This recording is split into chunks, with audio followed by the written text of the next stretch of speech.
پردہ پوشی، کہ جو مومن دوسرے مومن کی پردہ پوشی کرتا ہے، یعنی اس کے کسی عیب کو چھپاتا ہے، تو اللہ رب العالمین کل قیامت کے دن بھی اس کے عیب چھپا لے گا۔ قرآن کریم کی سورہ نور کی آیت نمبر 19 میں اللہ رب العالمین نے ارشاد فرمایا، ان الذین یحبون ان تشیع الفاحشۃ، کہ بے شک وہ لوگ جو یہ چاہتے ہیں کہ جو بری بات ہے اس کی تشریح ہو، اس کی اشاعت ہو، اس کی تشہیر ہو، یعنی بری بات یا برے عمل جو ہیں وہ مشہور ہو جائیں۔ فی الذین آمنوا، جو ایمان والے ہیں ان کے اندر برائی پھیل جائے۔ لہم عذاب علیم فی الدنیا والآخرہ، تو جو لوگ مومنوں کے اندر برائی پھیلانا چاہتے ہیں ان کے لیے اللہ کا عذاب ہے، دنیا میں بھی اور آخرت میں بھی۔ یہ جو فحاشی پھیلانے والے لوگ ہیں، یہ ان کا اللہ رب العالمین نے عذاب بیان فرمایا ہے کہ جو لوگ مومنوں کے اندر، ایمان والوں کے اندر فحاشی پھیلانا چاہتے ہیں ان کے لیے دنیا میں بھی اور آخرت میں بھی کیا ہے؟ عذاب علیم ہے، دردناک عذاب۔ آج یہ میڈیا کا دور ہے، اس دور میں شیطانی اور جتنے بھی غیر مذاہب اس پر میڈیا پر مسلط ہیں، وہ چاہتے ہیں کہ جو مومنین ہیں، جو مسلمان ہیں، ان کے اندر فحاشی پھیل جائے، اور انہوں نے اپنا اس مشن پر بہت کامیابی حاصل کی ہے۔ اب دیکھیں کہ بچے کے ہاتھ میں موبائل ہے، اور موبائل کے اندر ہر قسم کی فحاشی موجود ہے۔ ایک صرف اس کے اندر ضرورت ہے کہ جس سے بات چیت کرنے کے لیے جو یہ موبائل بنا تھا، تو اس وقت اس کو ضرورت کے تحت اس مشینری کو یا اس مشین کو علماء نے جائز کہہ دیا تھا، اب بھی اس ضرورت کے لیے جائز ہے، اور جو اصل وہ کام کر رہے ہیں اس کے ذریعے سے وہ فحاشی پھیلا رہے ہیں۔ ہمارے جتنے بھی مسلمانوں کے بچے ہیں ان کے ہاتھوں میں موبائل ہیں، اور موبائل کے اندر ہر قسم کی فحاشی موجود ہے۔ یہ بات کوئی بھی بندہ یہ نہیں کہہ سکتا مجھے نہیں علم، سب کو پتہ ہے نا، ہے کہ نہیں ایسا؟ اب اس کو روکنا کیسے ہے؟ اس کو روکنا ایسے ہے کہ آپ اس کو صرف ضرورت کے لیے استعمال کریں، اس کے علاوہ آپ اپنے چھوٹے بچوں کو نہ دیں۔ جو نابالغ بچے ہیں، چھوٹے بچے ہیں، یا جو بچے تعلیم حاصل کرتے ہیں، ان کو یہ الاؤ نہ کریں، اجازت نہ دیں۔ جب آپ اس کی اجازت دے دیں گے تو پھر بچوں کی نہ تعلیم ہوگی نہ تربیت ہوگی۔ تربیت تو پہلے ہی ختم ہو گئی ہے۔ سکولوں کے اندر صرف وہ تعلیم جو دنیاوی تعلیم ہے، جو فنون ہوتے ہیں، وہ سکھائے جاتے ہیں، وہاں پر تربیت نہیں ہوتی۔ سکولوں میں جو انگریزی سکول ہیں ان میں تربیت تو شروع سے ہی ختم ہو گئی ہے. تربیت دینی مدارس کے اندر ہوتی ہے.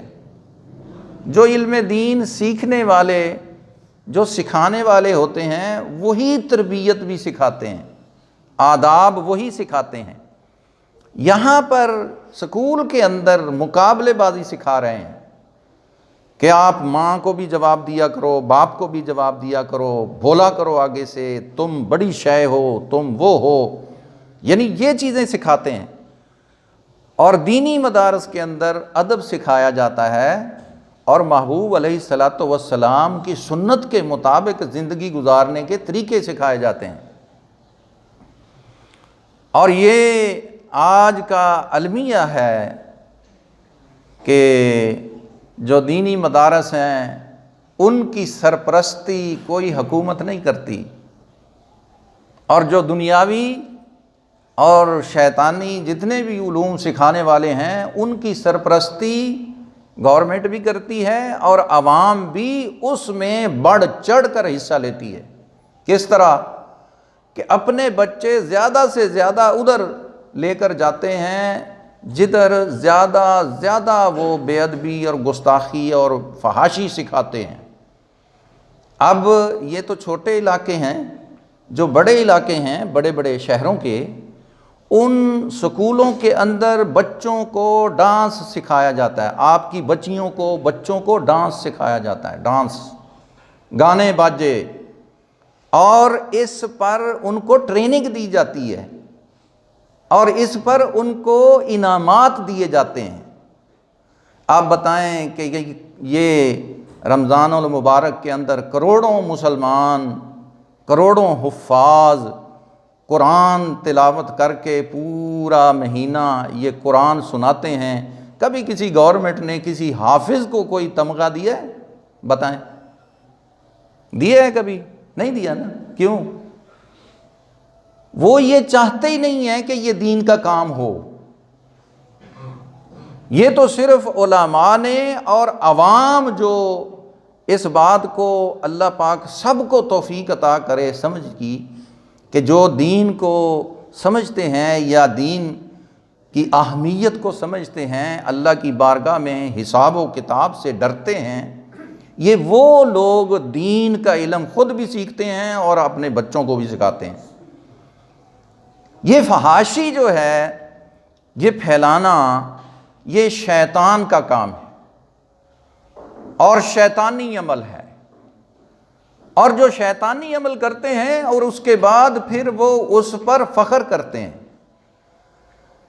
شیطانی عمل کر کے اس کی پھر تشہیر کرتے ہیں، بتاتے ہیں لوگوں کو کہ ہم نے یہ کیا، ہم نے یہ کیا، ہم نے یہ کیا، اور لوگوں کے اندر اپنی تشہیر کر کے اپنی بڑی وہ عزت سمجھتے ہیں.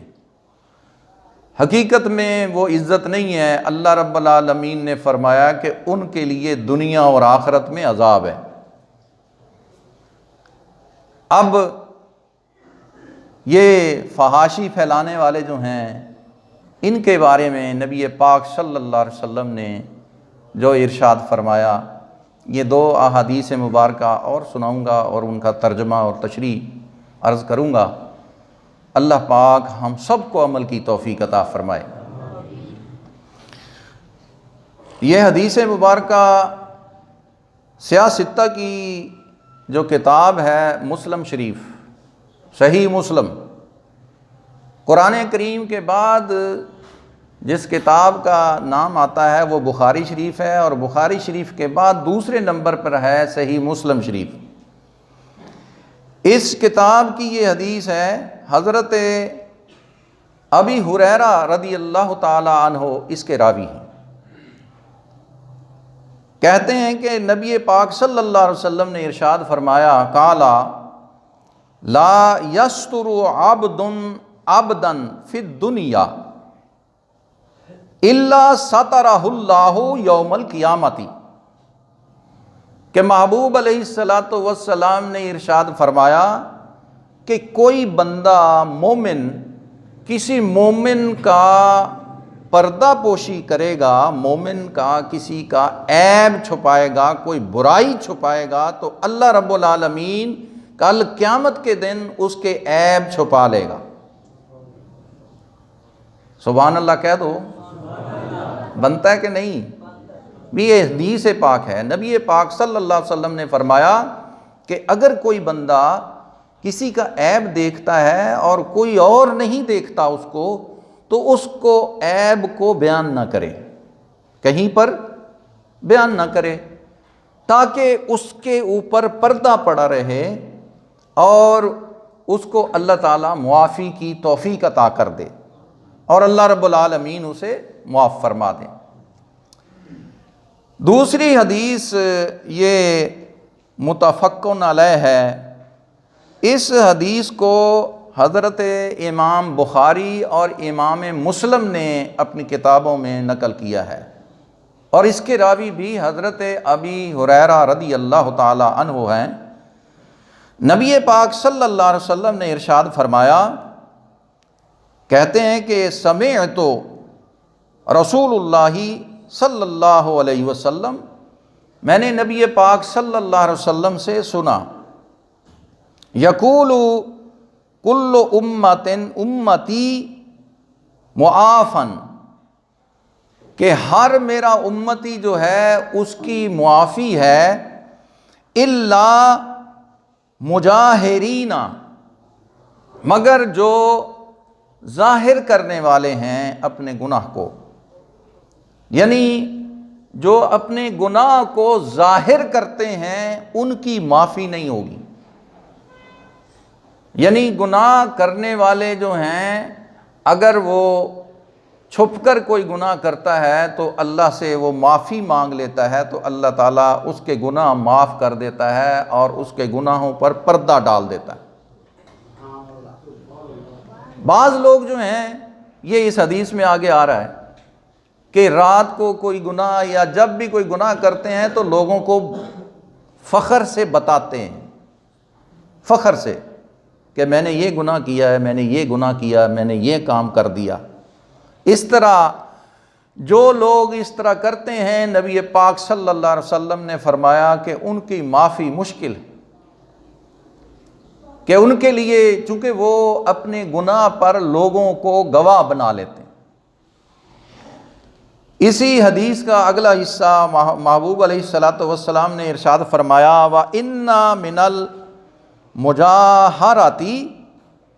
أَن يَعْمَلَ،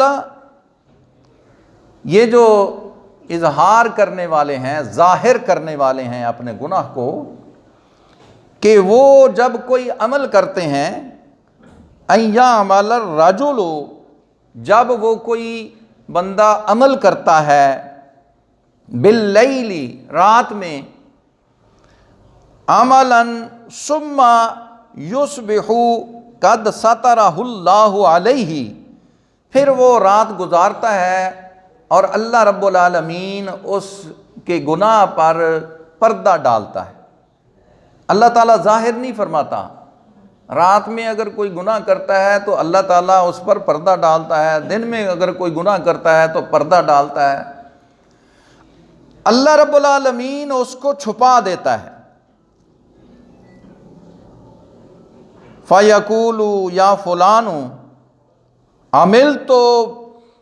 عَمِلْتُ الْبَارِحَةَ قَضَا وَقَضَا، پھر یہ بندہ جب صبح کرتا ہے تو لوگوں کو بتاتا ہے کہ میں نے رات کو فلاں فلاں کام کیا ہے، فلاں فلاں گناہ کیا ہے۔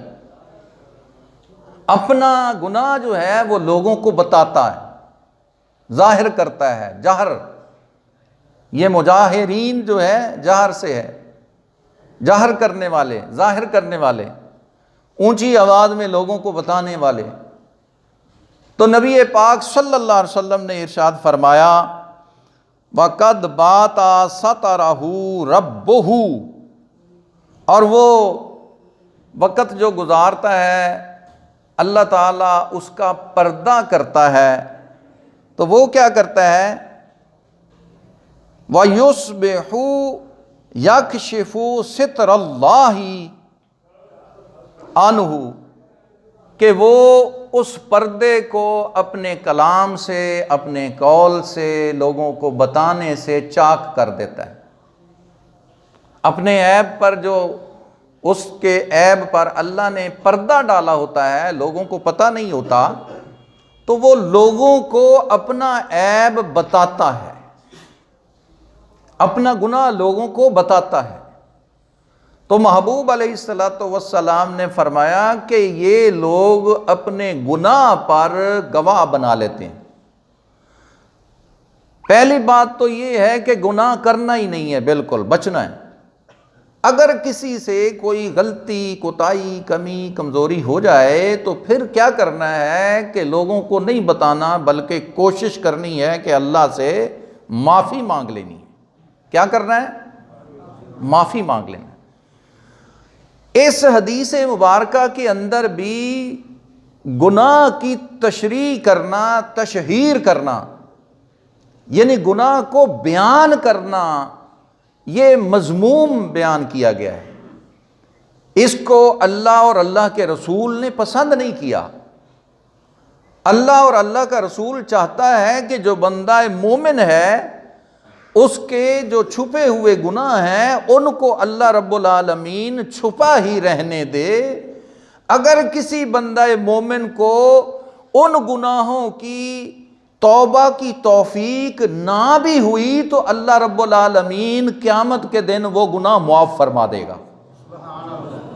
میری بات سمجھ میں آ رہی ہے کہ اگر کسی بندے نے کوئی گناہ کیا ہے یا کسی نے دیکھا ہے، اس کے گناہ پر اگر کوئی بندہ پردہ ڈالتا ہے اور پھر اس کو ساری زندگی اس پر توبہ کی توفیق نہیں ہوتی، تو قیامت کے دن اللہ رب العالمین یہ جو گناہ جس پر اللہ کے سوا اور کوئی گواہ نہیں ہوگا، اللہ رب العالمین معاف فرما دے گا۔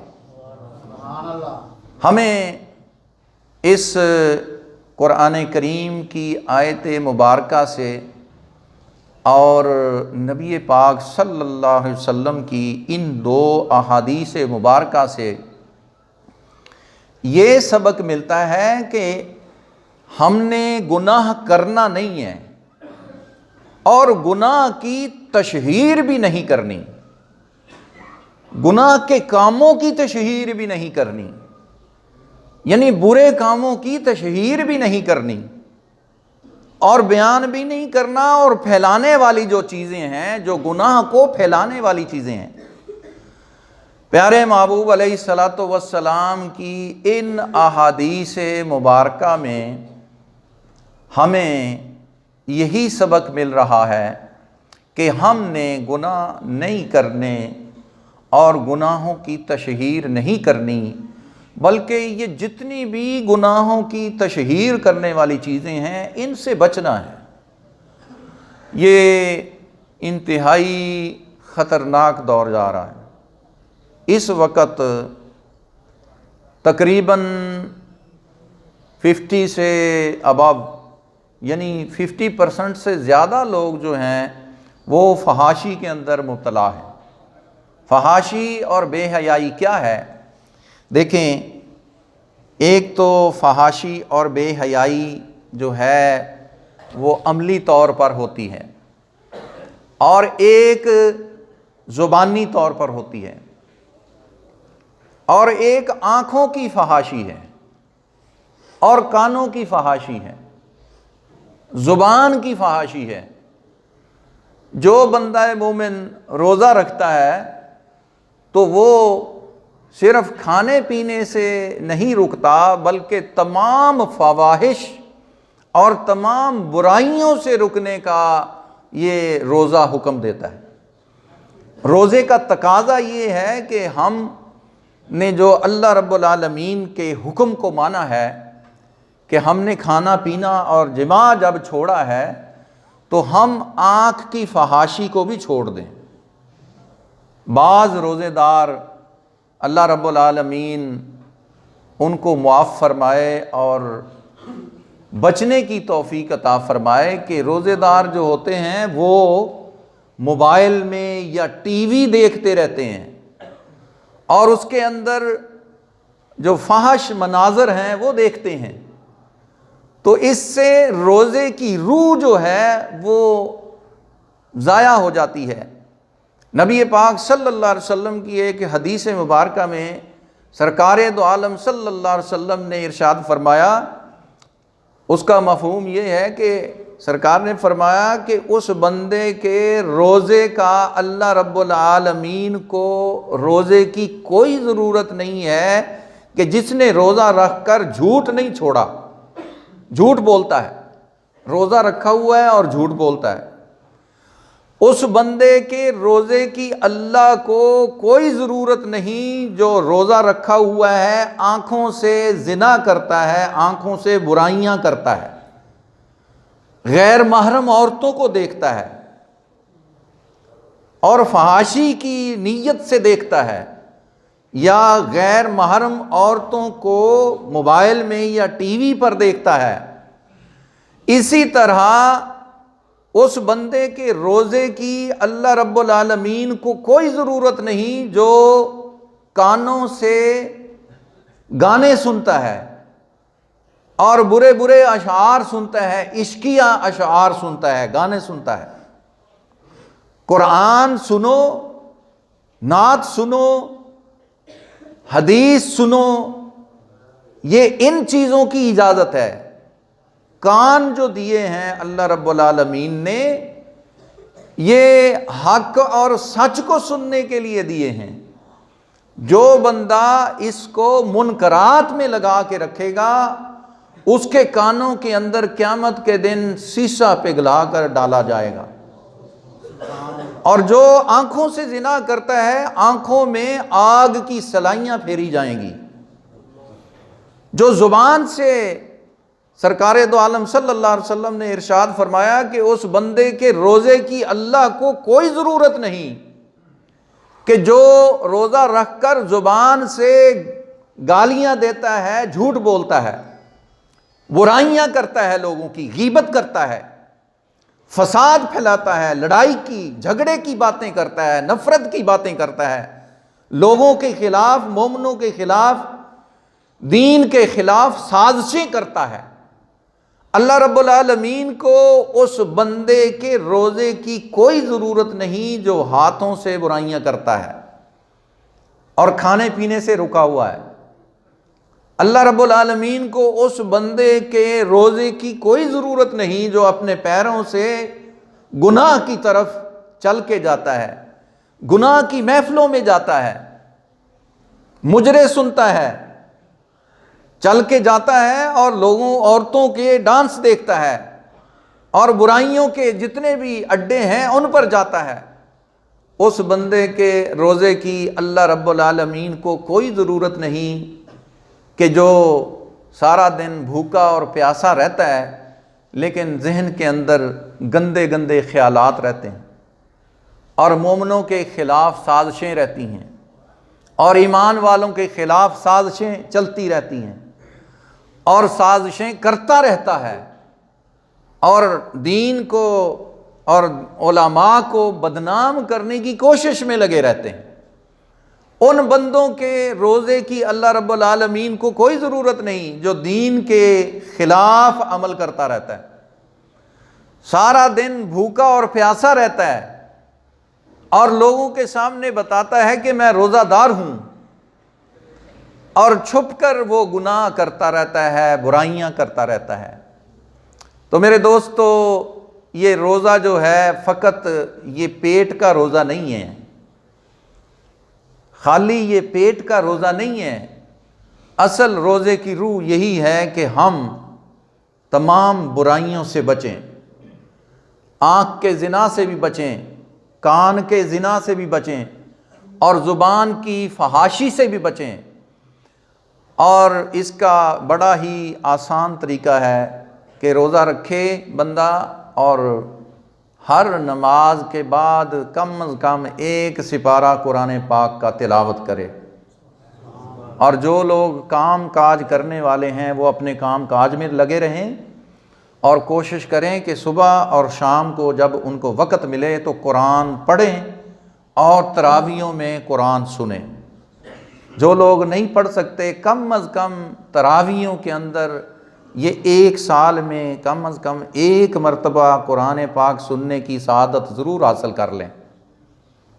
تو یہ آپ اندازہ کریں کہ اللہ رب العالمین نے یہ خصوصی پیکج دیا ہے ہمیں رمضان المبارک میں کہ ہم اس رمضان المبارک کے اندر جو نوافل پڑھیں گے ان کا ثواب ہمیں اللہ تعالیٰ فرضوں کے برابر عطا فرمائے گا، اور جو ہم فرض ادا کریں گے ان کا ثواب 70 گنا عطا فرمائے گا۔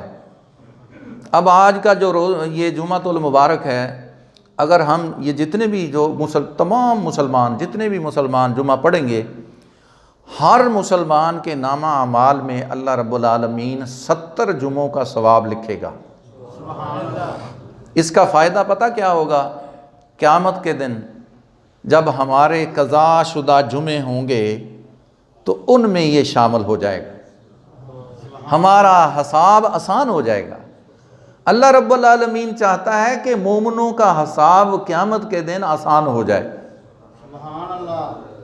کیونکہ جمعے والے دن ایک جمعہ ہی فرض ہے بندے کے اوپر، تو جس کے نامہ اعمال میں 70 جمعے آ جائیں گے فرض جمعے ادا، یہ ہم نے ایک ہی ادا کرنا ہے۔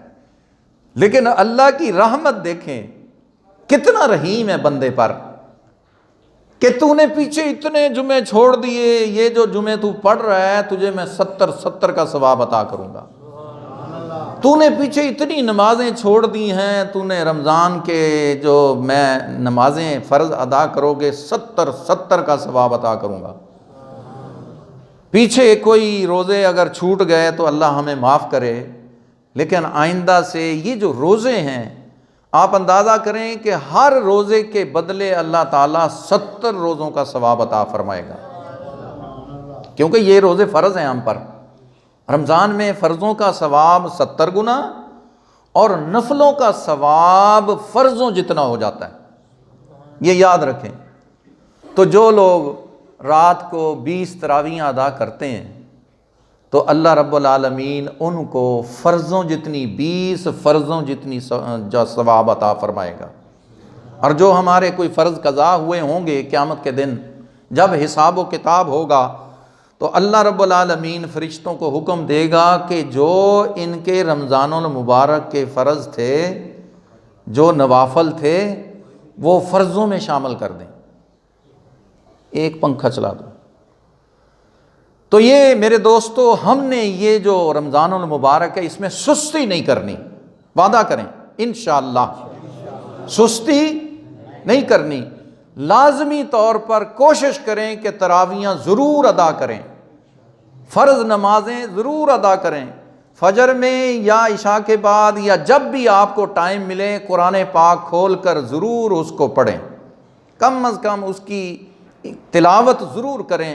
اللہ رب العالمین اپنے پیارے حبیب کریم علیہ السلام کے توسل سے یہ رمضان المبارک کی تمام برکتیں اللہ تعالی ہمیں عطا فرمائے۔